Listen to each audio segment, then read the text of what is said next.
Hello friends, welcome to my channel. Friends, आज़ादी के 75 साल पूरे होने के उपलक्ष्य में हमारे प्रधानमंत्री द्वारा लेटेस्ट उत्सव आयोजन किया गया, जिसका नाम दिया गया घर घर तिरंगा। और ये ऐसा खास उत्सव जो पहली बार भारत में किया गया, वो भी राष्ट्रीय स्तर पे, इसमें लोगों को देशभक्ति से भावना के जोड़ा जाता है। और ये खास मौका इसलिए क्योंकि इससे पहले किसी भी नागरिक को अपने घर पे तिरंगा फहराने की छूट नहीं दी। तिरंगा केवल कुछ चुनिंदा जगहों पर ही फहरा सकते थे, लेकिन जनवरी 2022 में लेटेस्ट जो राष्ट्रीय ध्वज अमेंडमेंट बिल आया, उसमें ये मान्यता दी गई कि अब आप ध्वज जो है घर पे फहरा सकते हैं। लेकिन साथ में घर पे फहराने से लेकर बहुत सारे नियम भी हैं, जिसका पालन करना हमको बहुत ही आवश्यक है। अगर हम इन नियमों का पालन नहीं करते हैं तो हम जाने अनजाने में ही राष्ट्रीय ध्वज का अपमान कर बैठेंगे, जो किसी भी एंगल से सही नहीं।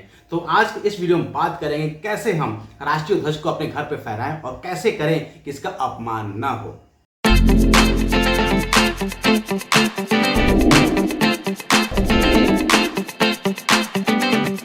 तो फ्रेंड्स, घर घर तिरंगा, इसको लेकर लोगों में बहुत सारा उत्साह है, बहुत सारा पार्टिसिपेंट देखने को मिल रहा है। लेकिन बहुत सारे लोग गलतियां कर रहे हैं, जिसकी वजह से कई लोगों को नुकसान भी होता है। क्योंकि अगर आपने गलत कदम उठाया, क्योंकि हमारे राष्ट्रीय ध्वज की बात है, तो आपको 3 साल तक की जेल भी हो सकती है। ध्यान रखिएगा इस बात का, ये बहुत ही पॉइंट वाली बात है। प्लस हमें बहुत सारे नियमों को पालन करना पड़ता है ताकि हमारे राष्ट्रीय ध्वज का किसी भी एंगल से अपमान नहीं होना चाहिए। तो बात करते हैं इसी के बारे में, क्या क्या नियम फॉलो करने होते हैं जिससे हमें राष्ट्रीय ध्वज का अपमान ना हो। सबसे पहला नियम ये है कि जिस भी जगह पे आप झंडे को फहराएं, ध्यान रखिए, जिस भी जगह पे आप झंडे को फहराएं, उस जगह पे हमारे राष्ट्रीय ध्वज से ऊपर कोई दूसरा ध्वज नहीं होना चाहिए। मीन्स आप अपने बिल्डिंग पे लगा रहे हैं तो अपने बिल्डिंग पे बहुत सारे लोग कोई दूसरा पताका, जैसे हनुमान जी का पताका लगा लेते हैं, कोई दूसरे लोगों का लगा लेते हैं, तो उस सबसे ऊंचा हमारा राष्ट्रीय ध्वज होना चाहिए, क्योंकि इसका स्थान सबसे ऊपर होता है।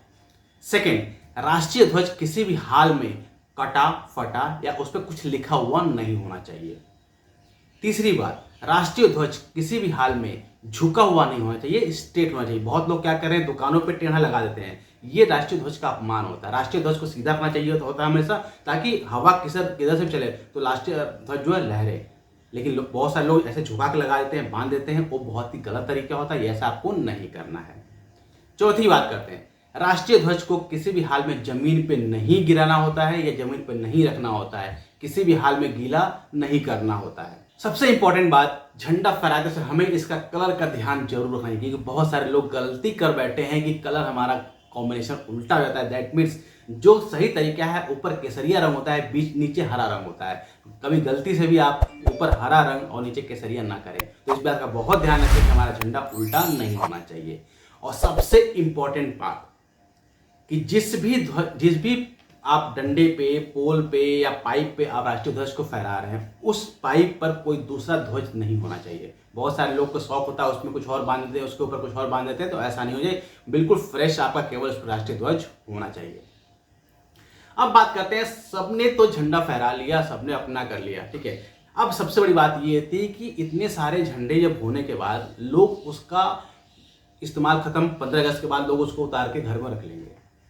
अब करेंगे क्या, बहुत सारे लोग सड़कों पर फेंक देंगे, बहुत सारे लोग अपने डस्टबिन में डाल देंगे, बहुत सारे लोग किसी कहीं और बाहर फेंक देंगे। ये बहुत ही गलत होता है।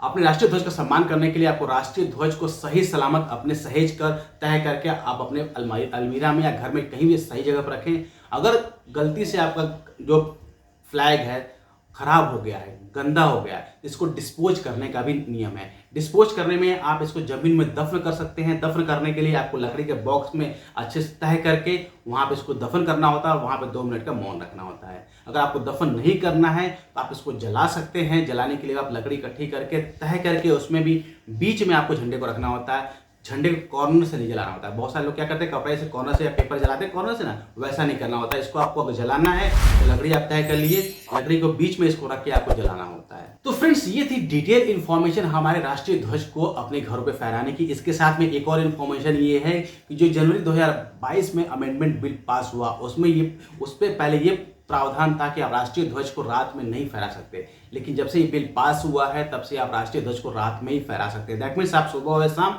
या रात आप झंडे को आराम से फहरा सकते हैं। इससे पहले क्या होता था कि आपको सुबह अगर आप राष्ट्रीय ध्वज को फहराते हैं तो शाम को आपको ध्वज को उतार के रखना पड़ता था, लेकिन अब आपको करने की जरूरत नहीं है। तो फ्रेंड्स, ये थी डिटेल इन्फॉर्मेशन सारे नियम के बारे में, जिसका उम्मीद करता हूँ कि आप इसका इस नियम को नहीं तोड़ेंगे और राष्ट्रीय ध्वज का सही सम्मान देंगे, क्योंकि हमारा राष्ट्रीय ध्वज है, हमारा ये शान का प्रतीक है। तो कभी भी हमारे शान पे कोई निशान नहीं आना चाहिए, क्योंकि हमारे दिल से जुड़ा मुद्दा होता है। आप देख ही रहे हो कितने लोग इसमें पार्टिसिपेट कर रहे हैं। तो फ्रेंड्स, आई होप आपको वीडियो पसंद आया होगा, तो इस वीडियो को जरूर लाइक करेगा और जितना हो सके इस वीडियो को अपने फ्रेंड सर्कल में जरूर शेयर करेगा, ताकि सभी लोग झंडे को फहराएं तो उसका सही से इस नियम को पढ़ लें, जिससे कोई गलती ना करें और जाने अनजाने में भी हमारे राष्ट्रीय ध्वज का अपमान ना हो।